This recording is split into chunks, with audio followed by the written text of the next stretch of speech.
So we're gonna get started today, and we're gonna make food for our Dogs. dogs, Yeah. and dogs specifically because what do we say about cats?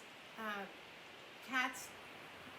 They're picky. They're picky. They're picky. They're picky. So that's another show. But dogs, mostly our dogs love to eat, and so they'll eat mostly anything. So it's really, really easy to feed a dog, especially nutritious foods because. So she's got 30 years as a veterinarian. 25 of those are emergency critical care, right? 18 years as a holistic functional medicine veterinarian. She's the author, and I should say co-author. Co-author. Because Senior Queso actually Wrote your book. And it's called The Stupid Things My Human Does, True Stories from the ER. She said if I'd had that book and read the chapter about cats eating lilies, then my little kitten would have not, my black cat would not be a $200 cat, it'd be not a $1,500 cat, but a $200 cat. Right. So read the book, The Cat's Wise. Read the book. And she's also a certified trainer for HeartMath Institute. And what that means is Barrie educates and teaches coherence and resilience building. And so, guys, she is going to be sharing with us today. We're going to cook ways to make your dog food simple and easy and find out the impact. Now, I call them fur babies because that's what I call them, but they could be called... Well, you can call them, some people call them their pets, and some people call them the companions, or, the animals that we share our lives with, and that they choose to be with us, or we choose to be with them. So we're going to jump in and just start cooking today, right? Yeah. All right. And so today we're going to be cooking two dishes. We're going to be cooking chicken soup. Call it chicken soup for your dog's soul. And we're also going to make a little fur baby turkey loaf that can be used as a meal, an extra yummy meal in the middle of the week, once or twice a week, just to kickstart some of their healthy, nutritious processes. And we're going to just place in our ingredients. So we're going to start off with a chicken. You can either use a whole chicken or chicken pieces. And the important part is to make sure that it's a bone-in chicken. You don't want to get boneless because it's the bones and the cartilage and all the sinews that is going to create that beautiful nutrition that's going to fill the broth with. So you just throw these guys in.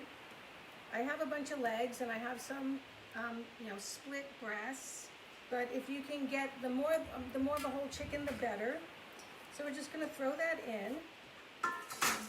Yes, animals can eat bones, but animals can never eat cooked bones. Never a cooked bone. Even like a steak bone or a pot roast bone? Never eat cooked bones. Why? That's weird. I've never heard that. Well, cooked bones can they're very, very hard, and they're non-digestible. So they can crack teeth, they can get stuck in any part of your intestines, and they don't break down.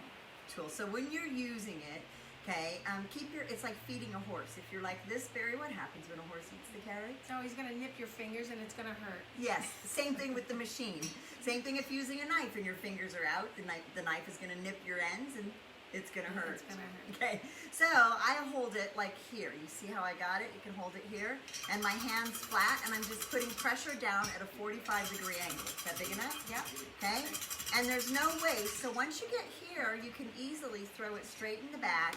Pinch your pinky and thumb of your left hand together, place it on the outside, and that will take the carrot through. If you want to show off, you just let it sit in the back, your hand is flat, you spin, and we leave the skins on too, because skins, just like for us, are good for our dogs, right? Right, so the skins have a lot of the vitamins and nutrients in it, but all in all, carrots in of themselves are filled with beta-carotene and vitamins and flavonoids, and they're really good for your digestion. So the whole purpose of having soup, reason why I'm making the soup in the first place is in the emergency room, I have countless people and phone calls that are calling in and saying, my dog is either not eating, is vomiting, lethargic, or having diarrhea. What do I do? And them come into the emergency room. Sometimes we just want to give them a little bit of diet and supplements to help with the symptoms and make them feel better. And so chicken soup is amazing for everything. Anything that ails you, it is truly true that chicken soup is good for your colds and your viruses and your GI and your tummy upsets. It has a ton of nutrients in it. Do you know what's interesting? Because when we were kids and we were sick, what did our moms give us? Chicken soup. So dogs are no different, right? Right, they need chicken soup. And so now the next thing we're gonna do is we're gonna chop up some celery. Celery looks very unassuming, very fibrous, very green, but however, celery is a magic vegetable.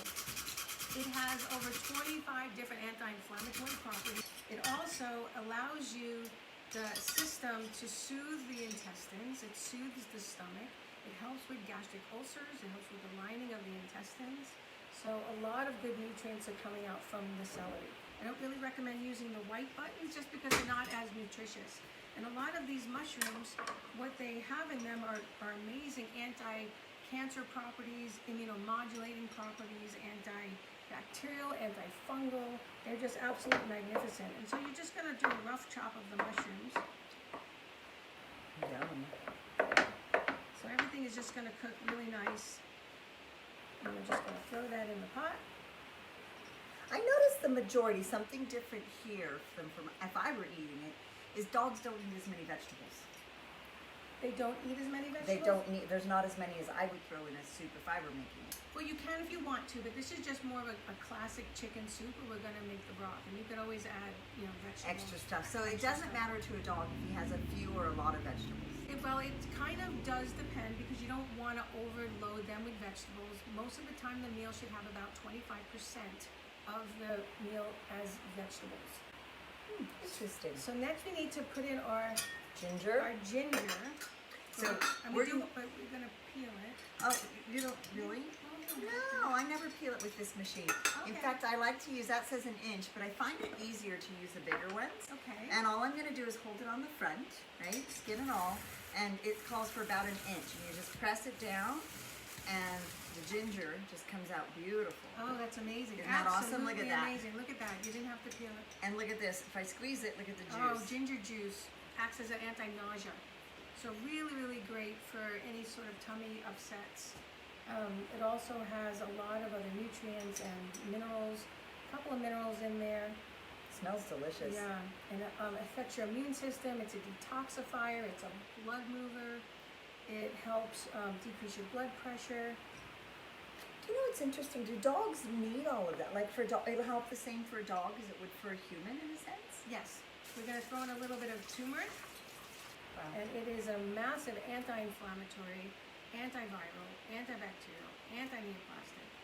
So we're just going to throw in, it says a couple of teaspoons. She's a good cook, a couple of You teaspoons. just eyeball it in there.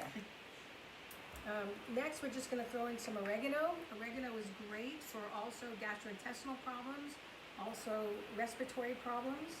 Really good for bronchitis or any sort of thing that ails you in the respiratory tract, congestion.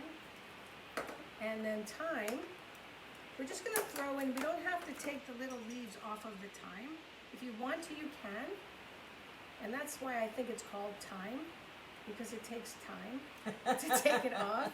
We'll throw in some parsley. I'm just gonna rough chop the parsley a little bit. Parsley is a superfood. Parsley is probably the most nutritious of the little green guys that we have. And it has a plethora of vitamins, vitamin A, vitamin C, potassium, vitamin K. It has all sorts of bioflavonoids in it and macronutrients and phytonutrients. I gotta tell you, I just became a fan of parsley and thyme when I was cooking. It's like you can almost throw them in with anything and everything tastes Anything good. and everything. Like we just need a little bit of salt. A teaspoon of salt. Salt is really important to add to all your animal cooking. A lot of people are afraid to use salt, but don't be afraid to use it because they need the minerals. They get them, normally animals will get the minerals from if they're eating, say a wolf is eating a deer, the minerals are coming from all the different parts of the animal that they're eating, and if we're not supplementing it in our own foods, then they're going to become deficient in it. There, check that out. So now that's going to simmer. So now Okay. that's it. We just turn it on, medium, quick, low. And then that gets to simmer for, I don't know. 30 minutes? Yeah, it depends on how long, if you have if you don't have Salad Master cookware, you probably want to slow simmer this. It might take about 2 to 4 hours, depending. Basically, you want to cook it until the meat falls off the bone. This is a turkey loaf. And also, all of this food, as we're cooking it now, can be eaten with you and your dogs.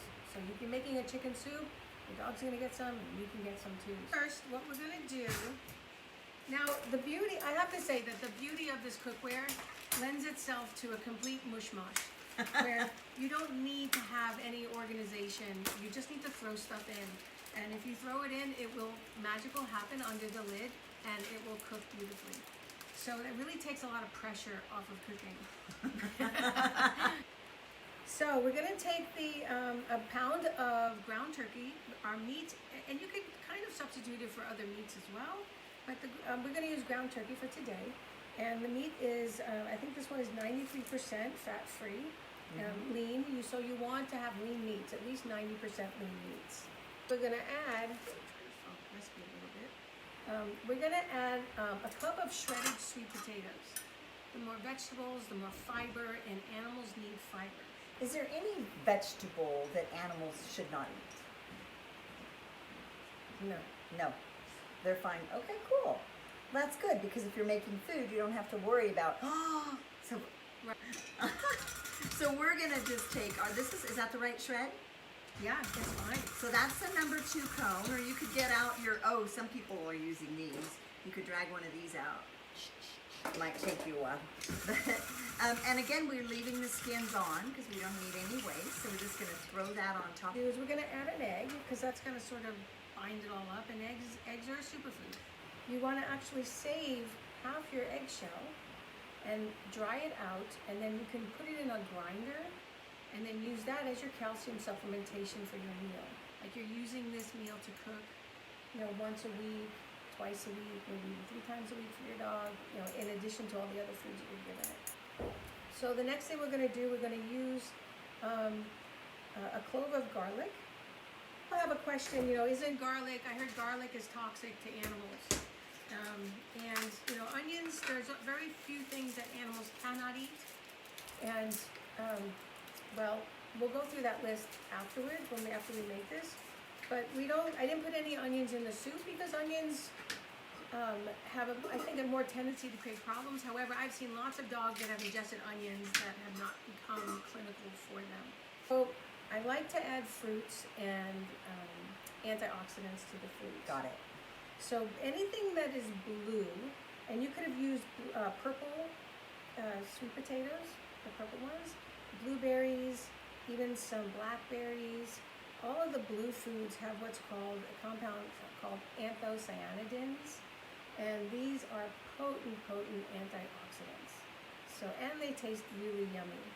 So I'm going to throw those blueberries in on top. And pets like them. Pets like them. Most pets like them. Some don't like them unless they're cooked. Some like them when they're frozen. It makes great treats. And some will just eat them right out of your hand. It just depends on your dog. Fresh parsley. Here we talked about parsley in our soup. You can't get enough good things about parsley. It's also good for freshening your breath. And there are a lot of dogs out there that have bad breath. It has antioxidants for your eyes as well. It helps decrease macular degeneration and helps with any sort of antioxidant supports like cataracts potentially. It has these 2 compounds called lutein and zeaxanthin in it. So we're just going to throw the parsley in there. Can you see the colors? This is beautiful. I mean, like, you're mixing it up? Oh my gosh. Yeah, I just decided to mix it just because I felt like it. I know, it's like, wow, okay. It felt right to kind of mix it and see what it would do and incorporate all the beautiful things. And there we go. Oh my gosh. So we're just going to put it on, and we're going to do medium, click, low. If you're baking it in an oven, you put it at what temperature? Probably about 350. 350 for about maybe 40 minutes. 40. So it's going to be done in about 20. Okay? If an animal would go out, if a dog or a wolf, because they are descendants from them, will go out and eat small prey, if they eat a rabbit or they have a small deer or whatever they're eating, they will eat the entire animal. You know, Heart, liver, bones, feather, fur. Right, they use the organ meats, they eat the muscle meats, the sinews, the tendons, they eat the eyes, the brain, they eat the heart, of course, they eat the stomach and the stomach contents. And the stomach contents, they say, well, they're carnivores, they eat meat, but there's a lot of vegetables and vegetation that's fermented inside the stomachs of their prey. And so they're getting their fermented foods eating the gastrointestinal tract. So you wouldn't necessarily feed them like, what's that, cabbage, sauerkraut? You can. You can. You can actually feed them. You can feed them fermented foods. It's easy to do that. So the purpose of fermented foods is to help feed the microbiome that's already there. So they're like prebiotics that feed the microbiome. And we all know, I mean, the gut health and the microbiome has been a huge topic of conversation for the wellness of everybody. So yeah, leaky gut, all of that. Yeah, and so the diversity of the microbiome lends itself to health, wellness, and longevity. And that's a very known relationship that we see. And so how do you get a diverse microbiome? You know, where does that come from? It comes from all the different foods that you eat. You know, there was a study that they did with dogs showing like they have a prey model food source, which was a lot of meat and fats, but very limited vegetables. And then they had a dog who's eating the proteins, fats, and vegetables, and they compared their microbiomes, and they found that in the prey model with just the very limited fibrous vegetables, that they had a very unpopulated microbiome, maybe very few species. And in the other one, there was tons and tons and tons of species, different species. And we rely on this microbiome for our immune system, to process foods. We rely on them for their byproducts that they give, to allow our gut to be healthy, to stop the leaky gut, to keep things in motion. So we want to, you want to eat something, have it utilized, absorbed, and then you eliminate it, the things that you don't need in your body. There's a difference between surviving and thriving.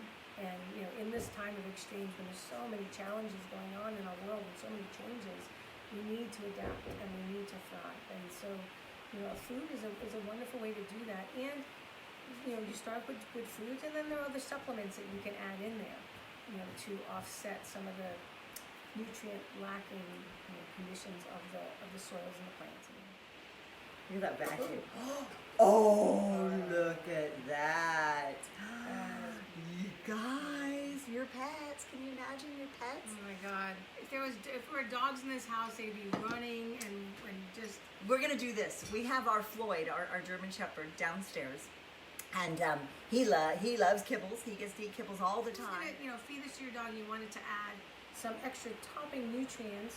You can ground up your eggshell, and you can add your calcium to the whole thing. Half of a eggshell, ground it up, and then you could throw that into your. I like to use goat milk in my food, so you add some goat milk over that. That adds a little bit more probiotics and prebiotics to it. Thank you for being here. Everybody give her a virtual round of applause. We appreciate you. We love you, and we will be back with Dr. Sands at another channel another time. So this is me, Melissa Curry, Dream Life Total Wellness, signing off. We appreciate you guys. We'll be back next week. Bye for now. Okay, so here we are. We just finished making the dog food. I'm going to flip it over. We've got Meat Floyd. And then here we go. All right, so we're giving Floyd the turkey loaf. Yeah, you smell it, don't you? We're going to take what we have in this little bowl, and we're going to put it in here. This is actually probably about a quarter size of what he would normally eat. So he would probably get about 3 cups of this mix, because he's a big guy.